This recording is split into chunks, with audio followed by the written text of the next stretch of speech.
What's up, my big block Blu-ray badasses? Trying something new today. A little new setup here. Got some natural light. Do you feel natural? Do you? Do you feel like a natural woman? We got, yeah, you can see in the back here, I've changed up my setup a little bit. Everybody was saying that they couldn't see all my movies because I had so many displayed in front blocking it. So got everything nice and organized by if they have slips or non-slips, steelbooks, digibooks, they're all organized. And we're gonna try that out for a little bit. I backed up a little bit off the camera, so let me know, you know, are you digging it? Or do you not care? It's all good. Anyway, this is gonna be my round 2 of what I watched. This will be for the month of September. So let's get into it. First thing I checked out was Captain America 2: The Winter Soldier. This is probably my favorite movie of this year. It's fantastic. I didn't get to catch it in the theater, and I'm really mad about that because I saw almost every other big blockbuster movie, and I missed this one. But yeah, this was a fantastic Blu-ray. Just beautiful. The story was great. It was almost like a James Bond, you know, spy thriller action movie. You had, you know, I wasn't even that big of a fan of the first Captain America, and so I'm trying to decide if this one or Guardians of the Galaxy is my favorite of this summer. But I'm probably going to give the edge to Captain America because the villain, the Winter Soldier, was badass, and in Guardians of the Galaxy, he was weak.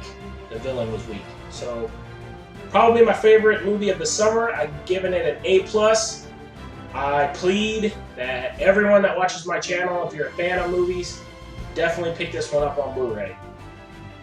Next up, I watched I Saw the Devil on Netflix. Shout out to Blu-ray Hoarder. He's been trying to get me to check, well actually he said this was his favorite movie of all time. So I thought, well hell, I need to check this movie out because, you know, anytime somebody says it's their favorite movie of all time, I mean, it's gotta be good, right? So it's a Korean-made film, and it's in Korean, so you have to watch subtitles, which I didn't mind. It was almost like reading a book because, you know, you read the subtitles and then you get to watch it unfold on the screen. So I kind of enjoyed that. But yeah, I give I Saw the Devil an A. The only thing that I could criticize it for was, you know, it was kind of hard to say. You know, it's kind of slow in some areas, but it was well worth it. I mean, the movie is fantastic. I really suggest anyone who wants to watch it, please watch it on Netflix. It's very brutal. It's very graphic.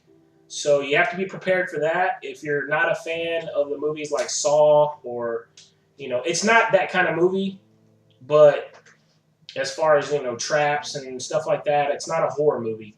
But it's very graphic in that regard. So if you don't have the stomach for those movies, then don't watch this one. But if you do, it's a great film, and I highly suggest anyone watch it on Netflix. After that, I checked out also on Netflix Nymphomaniac Volume 2. I finally finished it. In my last video, I talked about Volume 1. I was give this one a B+. It was a good movie. You know, a lot of people complained about it, you know, about Part 2 compared to Part 1.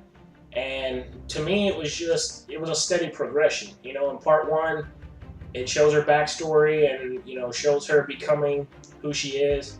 And in Part 2, it just keeps going. And I mean, you kind of, you know, would think, you know, or would notice where it's going to go. I mean, a person that has that kind of disorder just gets worse and worse. So, you know, I thought, you know, the ending was a pretty good twist. Lots of great actors in this film. I mean, ton of them. Even Shia LaBeouf's in it, and I really don't like him as an actor, but he wasn't bad. And you know, so like I said, I give it a B+. It's not, you know, everyone's cup of tea, definitely. And again, this one is very graphic, very sexual. There's a lot of penis in this. There's a lot of, you know, girl parts. So you have to be prepared for that if you're going to check it out. But, you know, it's a good film. Next up, I checked out Sabotage with old Arnie. I was really looking forward to this one. I rented this one out of the red box. I was like, man, if it's even kind of good, I'm gonna buy it on Blu-ray.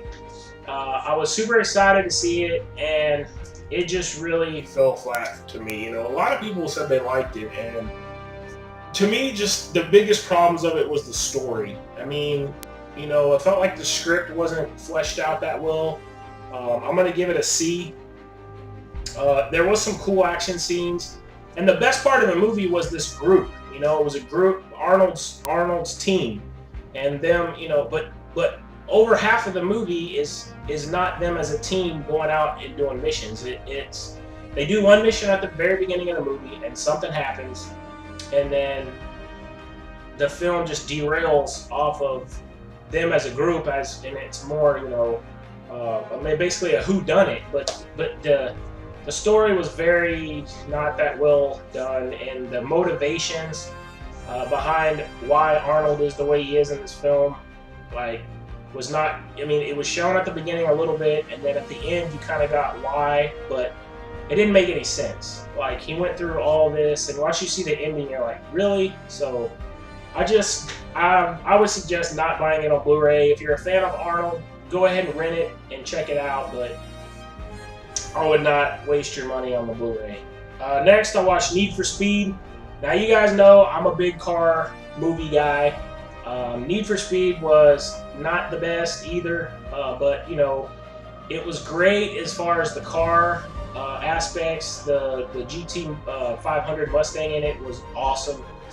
Aaron Paul was good in it. The villain was terrible. You know, his friends were goofy. Aaron Paul has a guy in this movie who's looks like he's less than 30 years old, but yet he knows how to fly every helicopter or airplane known to man, and he somehow just gets them, and it doesn't explain how.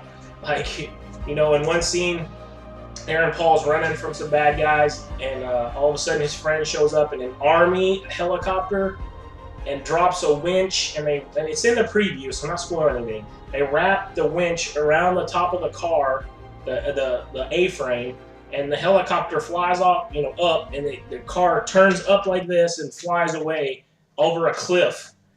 And it's like, okay, where did this guy get this army copter? He just walked on an army base and flew off in a helicopter, and nobody came after him. Nobody. So there are a lot of moments like that. You're just like, come on. But the car aspects are great. The sound is great. The stunts are cool because they're all practical. There's no CGI. And Aaron Paul was good. The villain was very generic and, you know, ridiculous. But other than that, I mean, I give Need for Speed a B, but that's because I love car movies. I would probably, I could see other people giving it a C or even lower. But yeah, if you're a fan of cars, Gone in 60 Seconds, stuff like that, movies like that, then I would say definitely pick it up on Blu-ray. It is a great looking Blu-ray, and it sounds great in surround sound, so I would suggest for that. But if you're not, then I would say skip it. Next up, I watched We're the Millers. Me and my wife watched this one. It's another one of those good comedies. It's not great, but it's funny, it's good. I would suggest buying this one on Blu-ray if you can get it on sale for around $7. That's what I paid. I paid $7.99, and I got the lenticular slip for it. I don't know why I do this every time I say lenticular. Hi, this is lenticular, because, you know, you got to move it and see it. So anyway, yeah, I picked it up at Best Buy for $7.99, and I would suggest, you know, if you're a fan of comedies, to grab it. Oh, and another reason why to grab it: Jennifer Aniston plays a stripper. She doesn't get naked, but she gets down to her bra and panties. She's over 40 years old, and man, that woman is beautiful. These Hollywood people, man, they got the trainers and the cooks and all this, I guess, and they got the fountain of youth, I guess, 'cause she looks gorgeous. Next, I watched Killing Them Softly. My dad had told me that he rented this movie and didn't like it, so I had not, you know, I had not watched it in forever, and it came on cable, so I recorded it and watched it, and I liked it a lot. I thought the story was good. There's a lot of overtones of political, of George Bush and President Obama and all this on the TV screens and stuff, and there's a lot of that, but if you look past that, I mean, the movie's pretty good, the story's cool.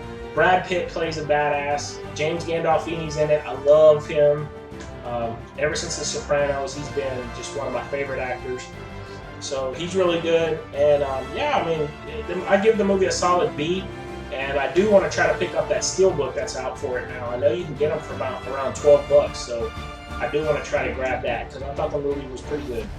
And last but not least, I checked out Killer Joe. This is another one that I checked out on cable. I heard a lot of people talking about it. I'd never seen it. And it's a Matthew McConaughey film. And McConaughey is really good in it. To me, it was a really good movie all the way up until the last 5 minutes. So, you know, once the movie ends, you're kind of like, okay. But yeah, I mean, the acting was really good in it, and it was a weird, different story.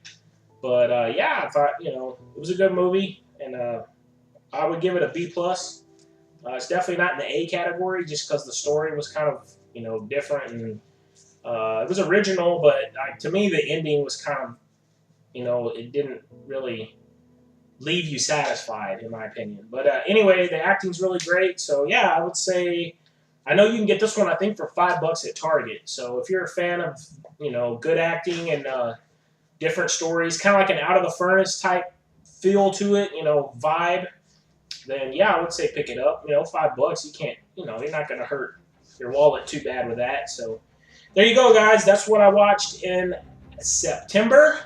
Be on the lookout for my next What I Watched for October. It's all horror movies. I've already watched probably as many as I have on this list. I've been killing it with the horror movies this month, so it's going to be a good episode of What I Watched. So yeah, and I don't think, I've watched probably 5-6 movies already, and I don't think I've given one an A yet. So, but horror is not my thing. I'm not usually a big horror fan, but I have been checking out a bunch of horror movies just so I can talk about them with you guys. So leave me your thoughts in the comments. Let me know what you thought about these films if you've seen them. Let me know which ones you're going to pick up on Blu-ray or which ones you've already picked up on Blu-ray. Don't forget to subscribe. Don't forget to give the video a thumbs up. And we'll see you next time.